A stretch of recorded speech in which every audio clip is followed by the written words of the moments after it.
A beautiful woman is gunned down in a heartless killing.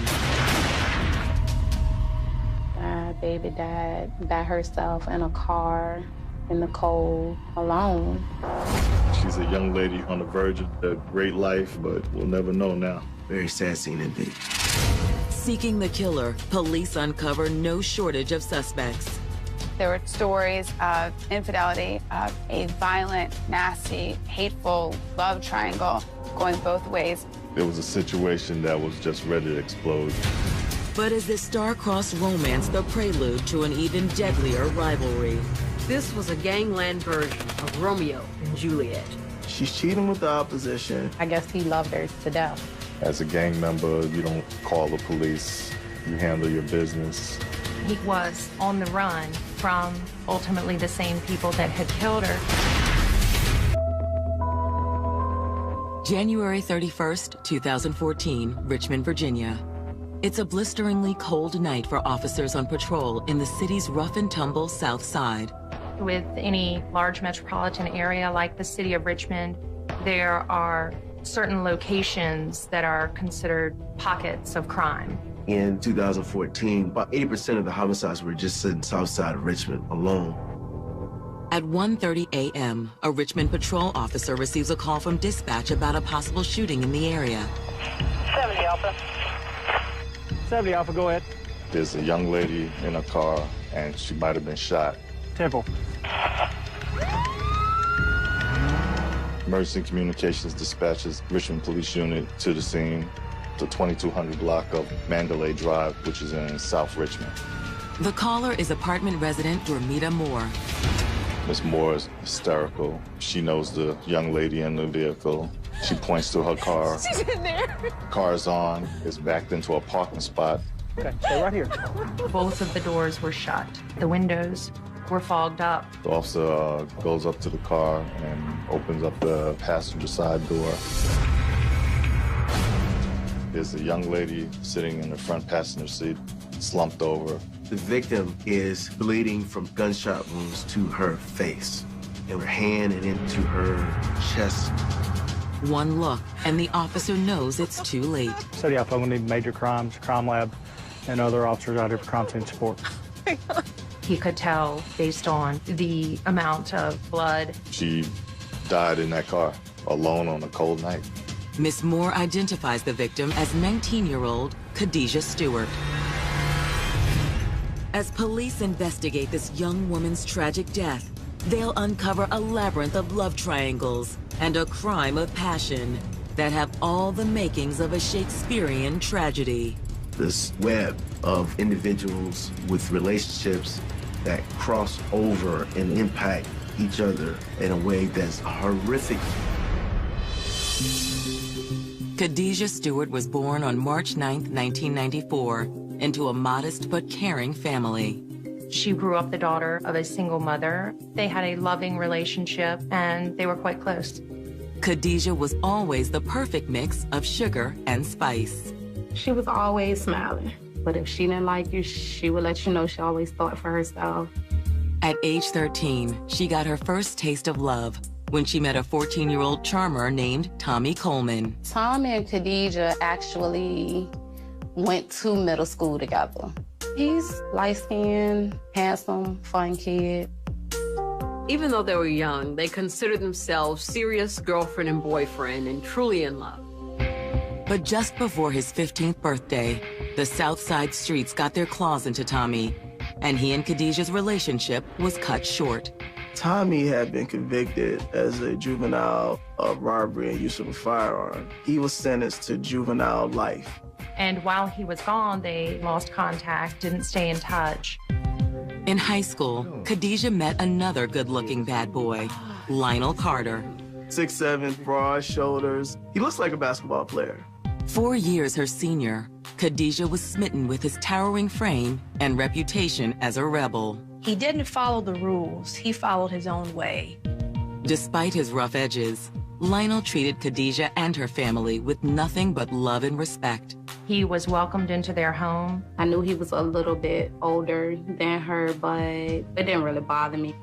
They quickly became girlfriend, boyfriend. Lionel made sure the world knew it. I wasn't gonna show you. I was gonna make it a surprise, but... Ooh, Lionel! When he was about 16, he had a tattoo from like here to here in big bold letters that said Kadijah. She was the girl, and they both loved each other.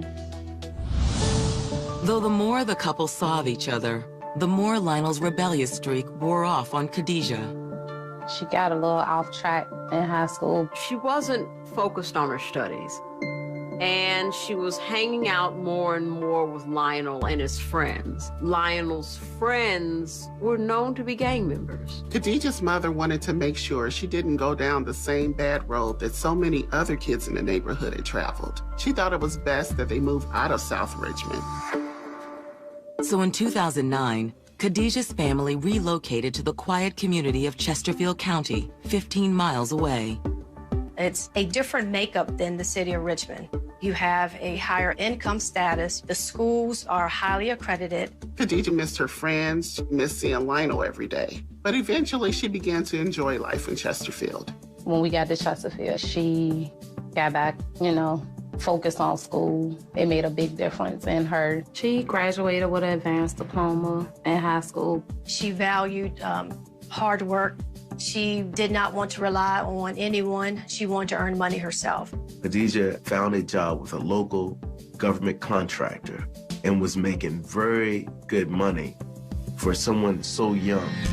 But even though Kadijah was thriving in Chesterfield, she never lost touch with Lionel. They always kept in touch. They always wrote. She always went to see him. As for Lionel, without Kadijah by his side, he was slipping deeper and deeper into a life of crime. Lionel wasn't someone that had a troubling juvenile history, but once he reached that point of adulthood, he did find himself having contacts with the criminal justice system. Every time Lionel ended up in jail, Kadijah came to visit. And every time he was released, a passionate reunion followed. They couldn't keep their hands off each other. You got something for me, bro? What do you mean you got something for me? Come back. Come back here. Give me a kiss. Kadijah and Lionel just maintained a strong emotional and sexual bond. Not that the relationship didn't have its ups and downs. They will break up, and then 2 or 3 days later, it'll be just like none of that even happened. Like, they back together. But as police roll out the crime scene tape on that bitter January night in 2014, it seems Kadijah and Lionel's hot and cold romance has been permanently put on ice. This horrific act of violence had taken this young woman's life. But Kadijah's murder is just the beginning of the carnage. Soon the streets of South Richmond will become a full-on war zone as detectives discover there is more to this case than meets the eye. It's a lot of shooting going on, a lot of gang warfare. They just don't go after you. They'll go after your family and your loved ones. In Richmond, Virginia, Kadijah Stewart and Lionel Carter shared an intense and sometimes volatile romance. You couldn't keep them apart. They became more on again, off again, but I believe that they had frequent contact and that they were still very involved in each other's lives. They couldn't live with each other, but they also couldn't live without each other. But this young couple seems to have been separated forever. When patrol officers discover Kadijah shot and killed in a parked car on Richmond's south side. She had multiple wounds to her head. She had a through-and-through wound to her hand that is suggestive of a defensive wound. Detectives' next step is to begin questioning eyewitness Dormita Moore, who made the initial 911 call. Detectives wanted to know how she discovered that Kadijah was dead. She told them that her son informed her of this. In and of itself, that wasn't suspicious until it was determined who her son was. Yes, can you tell me your son's name? It's Lionel Carter. She said they were an off and on relationship that was going on for years. Officer? Yes, sir. Can you remember Lionel Carter's name? Yeah, you got it. Thank you. Take me through what happened earlier this evening. She said Lionel had been over at her house. He had told her that he was going to take the keys to her car. He and Kadijah were in an off mode of their on-again, off-again relationship. He had gone to the car to listen to some of their music and to reminisce about their relationship. This was about midnight. And at 1:30, he came into the house to wake her up. What? And from that point, he takes off. She didn't know where he went. Hey, wait a minute, wait! You have reason to hurt her? No, he loved her. Well, then why do you run? He was very scared that they were going to shoot him, too. Her son was on the run from ultimately the same people that had killed Kadijah. She lived in a location where there was lots of hostility between rival gang members, and she said the gang members were after him. Detectives dispatch patrol officers in hopes of finding Lionel Carter alive. He had been the last person to be with Kadijah before her murder and the first person to find her dead. So certainly that is the #1 person you want to talk to. Meanwhile, CSIs process the scene for evidence.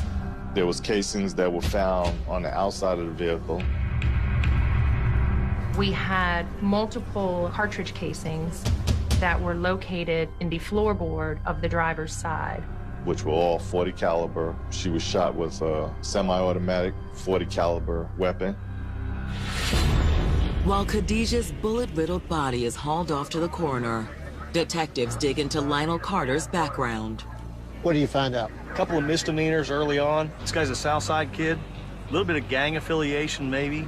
He had some gang affiliation with the Blackwell Bottom Boys. The Blackwell Bottom Boys is not as widely known as perhaps the Crips or the Bloods, but they have presented problems in the city of Richmond. With a gang connection, investigators are looking at the possibility that Lionel may be running for his life or may already be dead. In speaking with area residents and by examining case files, detectives uncover a stunning fact. This was not the first time that one of Lionel's girlfriends was the victim of a shooting. There was one break between Lionel and Kadijah where Lionel was dating a young lady by the name of Pre. Pre was a victim of a drive-by, which she was shot. Someone was trying to shoot Lionel, but they shot her because she was in the car. Like Lionel's previous girlfriend, Pre, could Kadijah have been an innocent victim in an attack against Lionel? The answer will lead detectives to a vengeful killer with an alarming appetite for payback.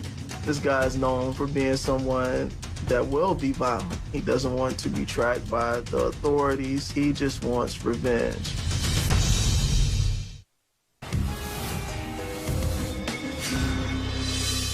According to a 2015 report by the National Gang Center, gang violence in the United States has been on the rise since 2010. Overall, there has been an 8% increase in the number of criminal organizations identified as street gangs, and a 23% increase in gang-related homicides. Experts believe that this increase is due in part to larger gangs that have splintered into smaller warring factions.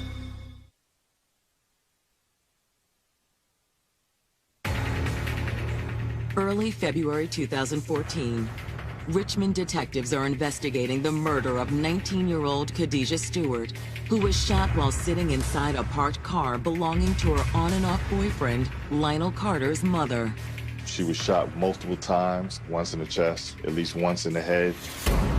Though they haven't found the murder weapon, signs indicate Kadijah could be the victim of a gang-related slaying. It's very similar to other crimes where the gang is trying to send a loud, clear message by not just shooting a person one time, but shooting them a number of times. Was Lionel the only intended target, or was Kadijah killed in order to send a message to Lionel due to his ties to the Blackwell Bottom Boys? Lionel told his mother Kadijah had been shot, but then he disappeared. Lionel's mother believes he is on the run from the same people who killed Kadijah. In order to pinpoint Lionel's whereabouts, detectives phone in a request for a warrant that allows them to track his cell phone. As they wait for a judge to process the request, a young woman arrives at the crime scene. Ma'am, can you tell me who you are? She did tell me that she was the girlfriend of Lionel's named Callie. She said Lionel's mother called her and told her about the shooting. I heard that Lionel wasn't a very faithful boyfriend. What do you know about that? She did tell me earlier that night they kind of got into a little argument, and it was over Kadijah. He was trying to get back with Kadijah. Callie kind of found out about that. Lionel posted some photos of him and Kadijah on his Instagram or Facebook page. Detectives wonder, if this crime isn't gang-related, then perhaps it's a crime of passion. Jealousy is a terrible thing. When you have that, you can be kind of capable of anything. This young lady got an issue with Kadijah, and she was in the area at the time. Callie possibly could be a potential suspect. Seems like you had a good reason to want it on. You're trying to say I had something to do with this? You are crazy. What were you doing at 1:30 this morning? I was at my aunt's house. Do you know where Mr. Carter is now? Callie pretty much says that she didn't know where he was at. As detectives wrap up the interview, officers are dispatched to Callie's aunt's house to verify her alibi. We're finished with you, but don't go far. Stay in the Richmond city limits in case we need to talk to you again. Sure. I got considered the fact that I got a girlfriend of Lionel's that possibly could have been connected to Kadijah's death. As day breaks, there's still no sign of Lionel, and the list of potential suspects seems to be growing. On top of that, investigators now face the grim task of breaking the terrible news of Kadijah's death to her family. Miss Dorsey, there's no easy way to say this. We found Kadijah shot to death last night. It's like I got hit by a truck. He just said it to me once, but I hate the detective's voice telling me that over and over. Like, I just can't get that out of my head over and over and over like a song. Kadijah's family tells detectives Kadijah had been staying with a girlfriend the night she died. The last time I saw my babe, it was Wednesday, the 29th, and I never saw her again. Is there anyone who wants to harm your daughter? No! Nobody would want to hurt my baby. Could it possibly have been Lionel Carter? He did have some gang ties, and I know some people wanted to hurt him. She mentions Lionel's gang connections and Lionel's criminal record, and this furthers the notion that this could indeed have been a gang-connected murder. I'm so sorry for your loss. And once again, thank you for your time. With Lionel still MIA and the warrant on his cell phone still being processed, detectives head to the station to pore over the evidence. They turn first to Kadijah's cell phone. Her phone was still on her, so we got the text messages and phone calls that she was receiving. What we're finding out is that she was trying to make a go at this relationship with a guy who came into her life within the past few weeks by the name of Tommy. This is the same Tommy who was Kadijah's first love in middle school, but got in trouble and got sent away. Tommy had just been released from Department of Corrections after serving juvenile life for a couple of robberies and use of a firearm. Tommy had discovered that Lionel and Kadijah had had sexual relations, and Tommy was very upset. There were text messages exchanged between she and Tommy. She's trying to explain her contact with Lionel, and Tommy is really having none of it. And so certainly Tommy was somebody that we wanted to talk to. Within hours, detectives have located Tommy Coleman and hauled him down to the station for questioning. He knew about Kadijah passing. Once I talked to him, he cooperated. Tommy tells police that he's been smitten with Kadijah for over 6 years. She was my first love. I just knew when I came home we were gonna be together.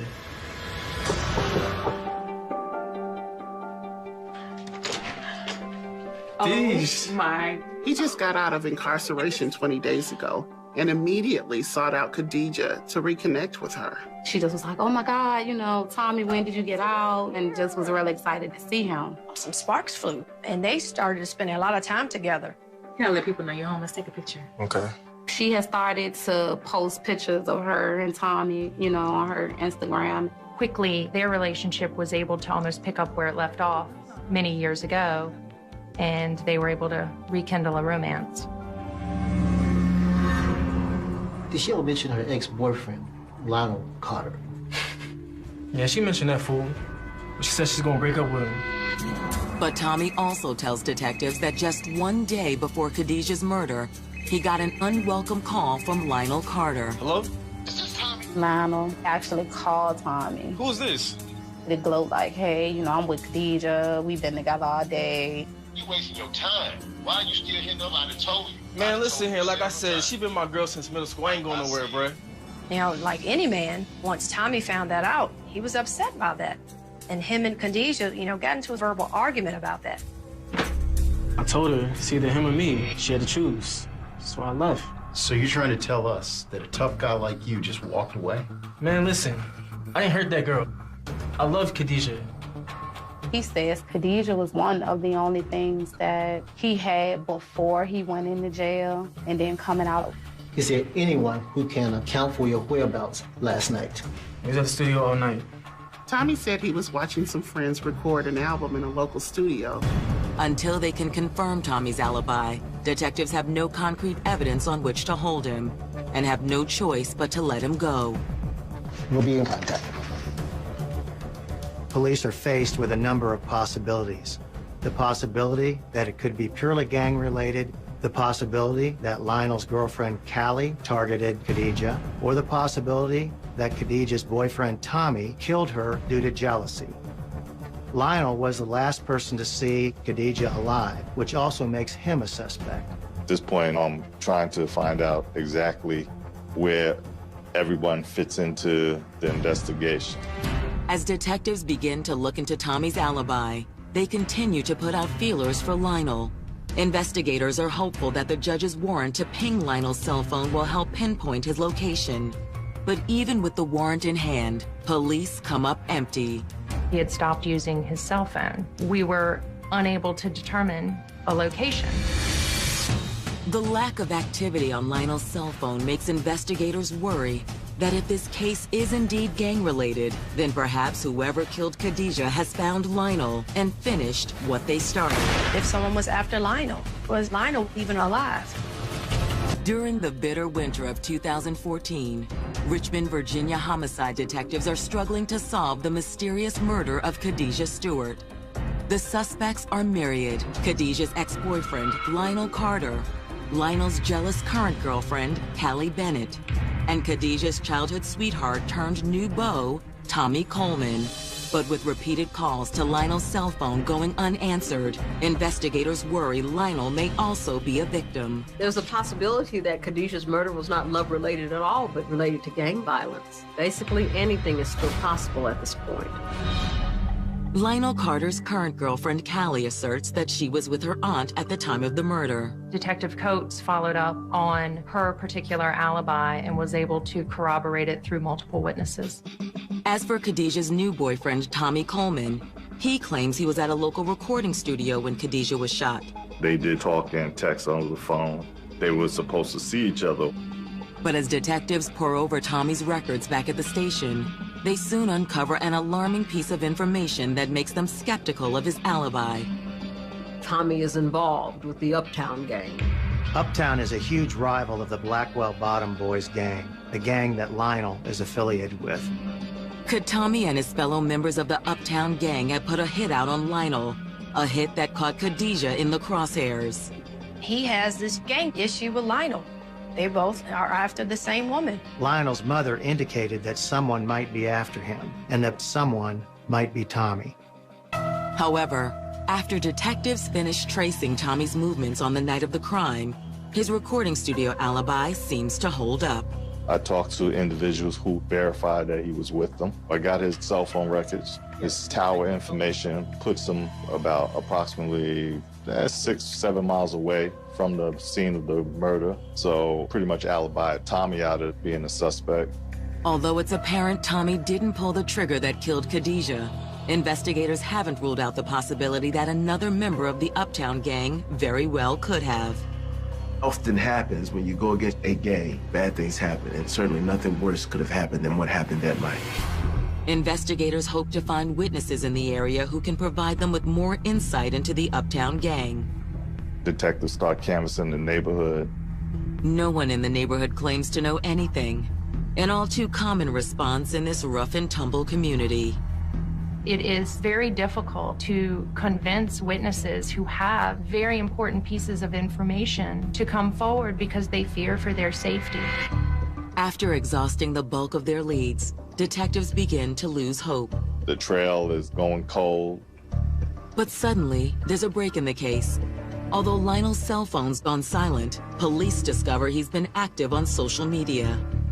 He just made 2 really huge, long posts about, you know, his undying love for her and how hurt he is. Postings that were along the lines of, I love you, Kadijah, my heart is broken now that you are gone. Now that it's apparent that Lionel is alive, the investigation turns towards him.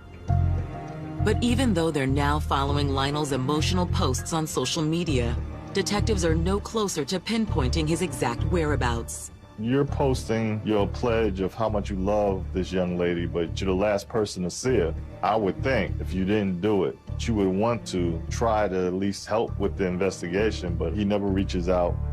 As patrol officers continue the search for Lionel, detectives turn back to Kadijah's friends and family, hoping to learn more about her relationship with him. Tell me about Lionel and Kadijah's relationship. For the most part, Kadijah and Lionel had a good relationship. They had a lot of fun together. But as time went on, things started kind of going downhill. It started a lot of drama, a lot of fighting. They would have fun, but it was a lot of bad. It just looked like the bad always outweighed the good.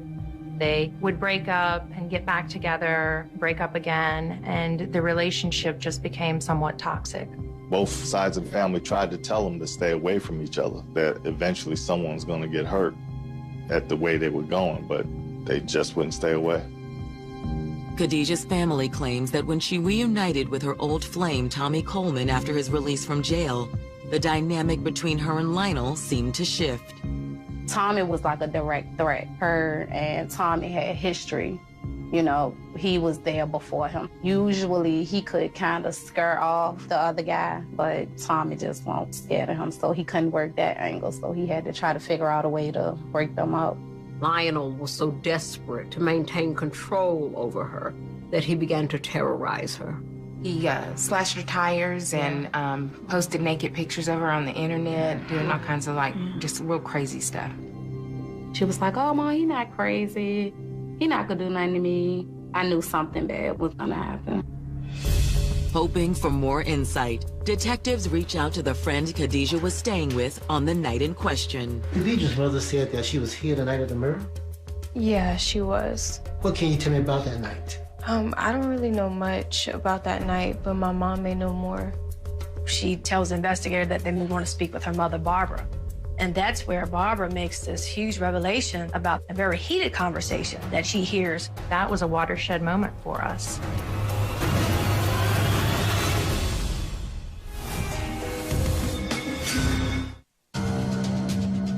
"72 hours after 19-year-old Kadijah Stewart is gunned down in an icy parking lot, Richmond homicide detectives are trying to track down her controlling ex-boyfriend, Lionel Carter. Lionel takes off on the run, so at this point, I'm looking into everybody who might have anything that possibly could have been connected to Kadijah's death. I come to find out that Kadijah was staying at a friend named Lynn's house that night. Lynn tells us that, well, you probably need to talk to my mother, Barbara. Barbara tells police that around 11:50 p.m., she overheard a heated phone conversation between Kadijah and Lionel. Kadijah's cell phone was actually broken, and it would only function in the speaker mode. They were arguing over the status of their relationship. You are talking crazy right now. Like, Keep playing with me. He's very frustrated over the fact that she's seeing Tommy. Barbara says at one point during the conversation, Lionel seemed to completely lose it. Stop playing with me. Lionel? I'm gonna blow your head off. She hears Lionel threaten Kadijah about, don't play with me or I'll blow your head off. And that obviously raised a red flag for Barbara and made her very concerned for Kadijah's welfare. All right, look, I'll be over there in a second. Look, Kadijah, are you crazy? Barbara tries to tell Kadijah don't go, At that point, Kadijah left the house, and Barbara's one of the last people that we know to have seen her alive. Just 2 hours later, police discovered Kadijah shot to death in Lionel's mother's car. By the time detectives arrive back at the station, the records from Lionel's phone have arrived. They corroborate that there was a call between Lionel and Kadijah before she left Barbara's. At this point, we're like, wow, now it's all piecing together. Now convinced Lionel Carter is responsible for Kadijah's murder, detectives redouble their efforts to find him. We start looking into associates of his. We look into family members, anyone who might have contact with him. Nearly 2 more weeks go by, and still no sign of Lionel. Someone is helping him hide. No one is talking. Police have no choice but to issue a nationwide be on the lookout for Lionel Carter. Finally, on February 16th, there's a break in the case.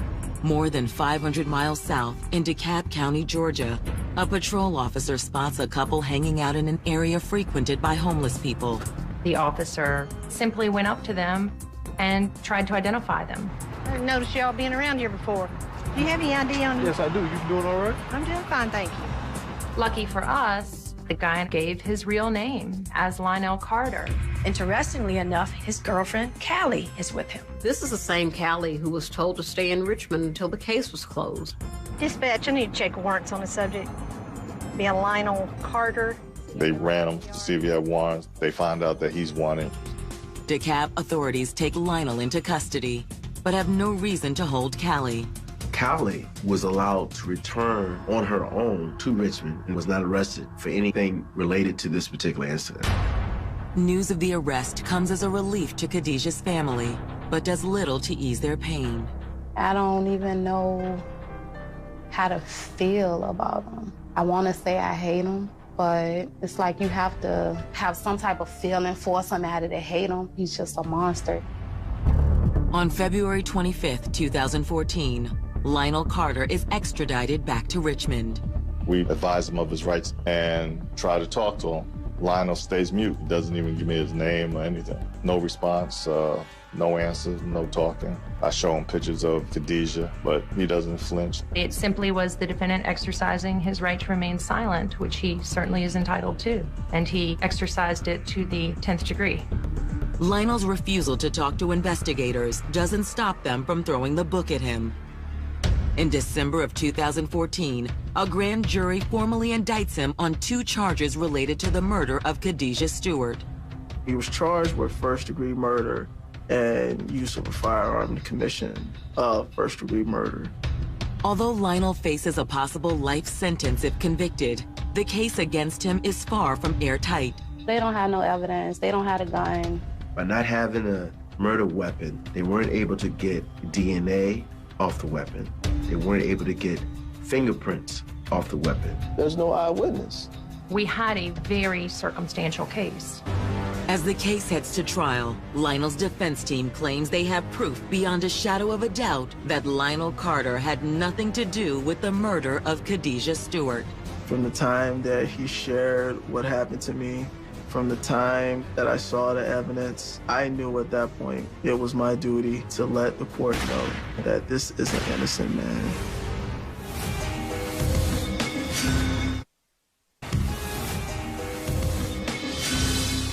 On the first-degree murder, the Commonwealth has to prove that the killing was deliberate, willful, and premeditated. And often that is a very difficult standard to prove.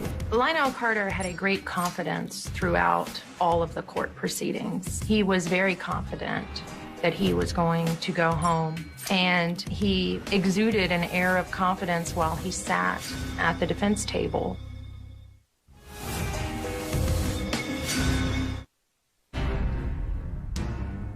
On October 6, 2015, nearly 2 years since the slaying of Kadijah Stewart, the trial of her ex-boyfriend Lionel Carter gets underway in a Richmond, Virginia courtroom. The tension in the courtroom was extreme, and in fact, the deputies had to keep both families, Kadijah's and Lionel's, separate.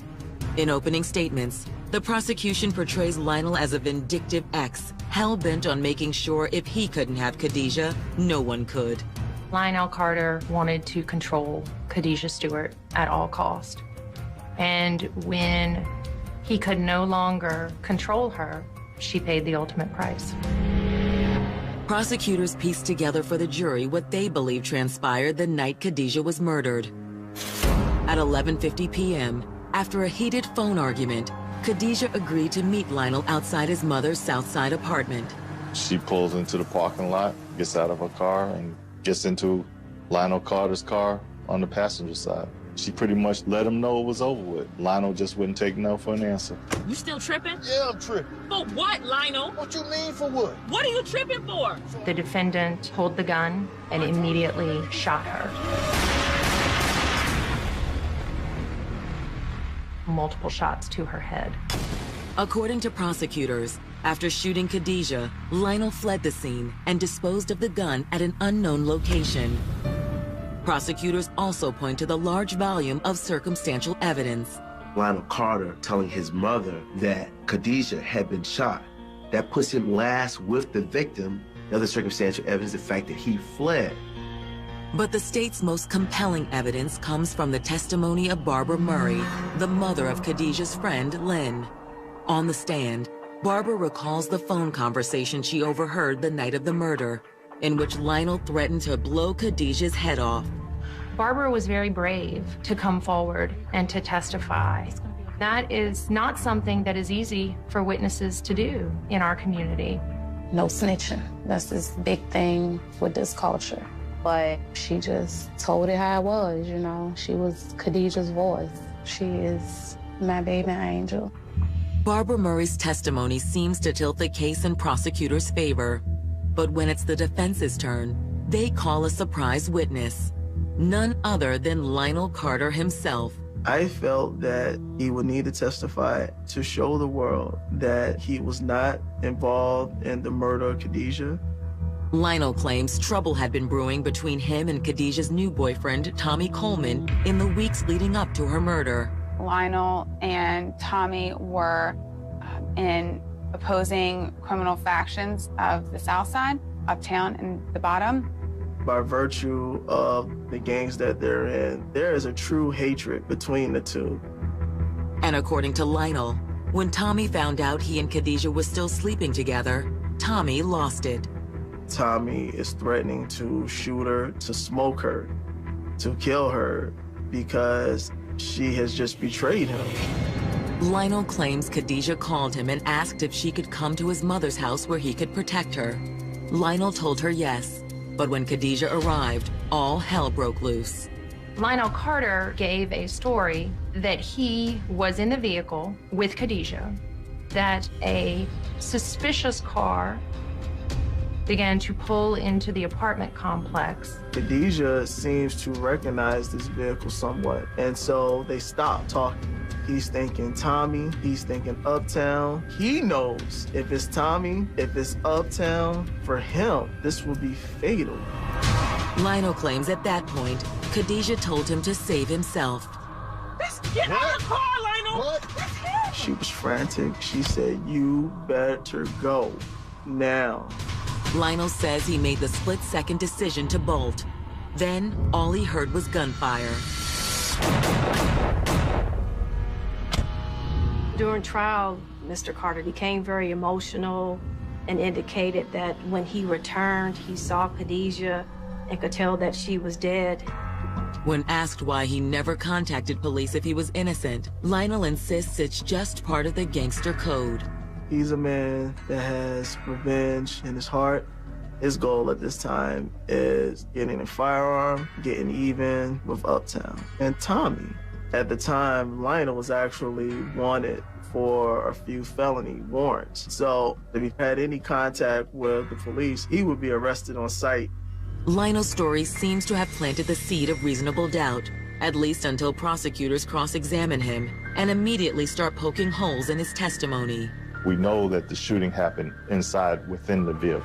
There was no bullet holes on the car frame, no bullet holes in the window.